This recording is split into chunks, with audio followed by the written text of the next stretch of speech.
vlog mga mare, tara samahan nyo na naman kami sa panibagong araw. So eto nga pala yung unang araw namin dito sa may Cagayan de Oro City mga mare, at grabe. Sobrang nag-enjoy talaga kami dito. So after nga pala namin kumain ng agahan mga mare, lumublob ka agad kami dito sa may swimming pool. Hindi nga sana ako maliligo dyan mga mare, gawa ng sobrang init talaga. Pero sabi ko mag-skincare na lamang ako ulit. Nyos ko, dahil mahal pa naman yung aking skincare. Pero sige lang, laban lang, go lang, push lang. Basta't mag-enjoy, hala, sige, go. Eto si Aya mga mare, wala talaga yung pakialam kung sobrang lamig pa yan or sobrang init, basta't makapag-swimming lang yan, ay go na go yan lagi. Nagbabanding nga etong dalawang to mga mare, kaso hindi ako makalapit sa kanilang dalawa dahil baka mamaya biglang mabasa etong aking camera. Nyos ko, dahil mahal pa naman magpaayos ng camera, tapos mahal pa itong camera na to. Napakasarap talaga tingnan mga mare kapag nakikita mong nagbabanding yung mag-ama mo. Nagpasilo nga rin pala muna kami dito sa may gilid mga mare, gawa ng meron ditong certain area na hindi ganun kainit, kaya perfect na perfect mag-swimming. So after nga pala namin kumain at mag-swimming mga mare, umakyat na nga rin kaagad kami dito sa taas para makapag-picture-picture, tapos hinihintay na lang namin yung aming sundo. Tapos na nga rin palang kumain sila, medyo mal dito mga mare, kaya umakyat na rin sila. Tapos magkakasabay nga lang din pala kami sa pupuntahan namin. Kasi nasa baba lang ng kubo namin yung kanilang kubo kung saan sila nag-i-stay. So ayan, after nun, dumating na nga rin kaagad yung aming sasakyan mga mare, kaya bumaba na nga rin kaagad kami para makapagbihis kami at makapag-check out na. Pero kahit na mag-check out na kami dun sa room namin mga mare, gagala pa kami dito at marami pa nga kaming gagalaan. Marami pa kasing spot dito na pwedeng puntahan mga mare, at marami ka pang pag-picture-picturean, ganon. Basang-basa nga kami mga mare, gawa ng hindi na kami nakapagdala ng aming mga damit dahil nga ang balak namin ibabalik na lang ulit kami. Kaso naalala namin kulang na kami sa oras, kaya dumiretso na kami sa pagligo. Fast forward nga, after nga pala namin magbihis at magayos mga mare, pumunta na nga rin kaagad kami doon sa isa pang spot na pupuntahan namin para makapag-picture-picture kami. Kapag naka-check-in nga pala kayo dito mga mare, hindi nyo na kailangan magbayad ng entrance, hahanapin lang yung card. Pero kapag hindi kayo naka-check-in dito, kailangan nyo magbayad ng entrance, parang nasa 50 pesos yata or 100. Correct me if I'm wrong na lang sa mga nakapunta dito sa may Amaya View dahil nakalimutan ko na. Marami nga rin pala ditong pwedeng galaan mga mare, may mga animals din dito, tapos meron din sila yung parang tulay na sobrang taas talaga, tapos may pag-glass na tulay, as in sobrang ganda. Dahil first time nga lang namin dito mga mare, syempre sobrang na-excite na nga rin pala kami. O di mo kaya, may pa-backless ang mami siyang, sobrang ganda talaga ng dress ko na yan, talaga namang utot ako ng utot after niyan. Charot. Ewan ko ba bakit yan din yung dinala kong damit mga mare, utot ako ng utot after niyan, promise, tapos sobrang lamig pa dito. Wala na rin kasi ako ibang dalang damit mga mare, eto lang yung nakuha ko dun sa cabinet namin kasi nga nagmamadali na kami no. O siya mga mare, yan lang muna ang update for today's video. See you on my next vlog. Mwah.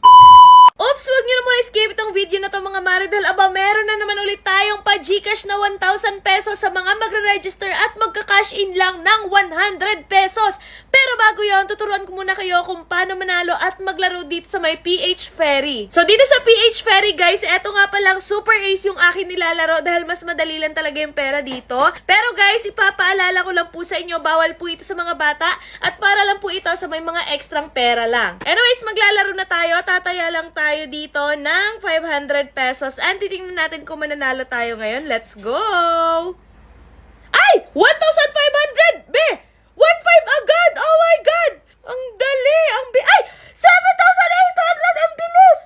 OM! 1,800! Hala, grabe! Ay, mega win! Oh my God! Sabi ko naman sa inyo, napakadali lang talaga manalo at maglaro dito. Kaya ano pa hinihintay nyo? Mag-register na kayo at mag-cash in lang kayo ng 100 at maglaro. Anyways, mga gusto nga rin pala manalo ng 1,000 pesos, mag-register lang kayo at mag-cash in ng at least 100 pesos and mamimili ako ng mabibigyan ng 1,000 pesos dyan sa comment section. Let's go!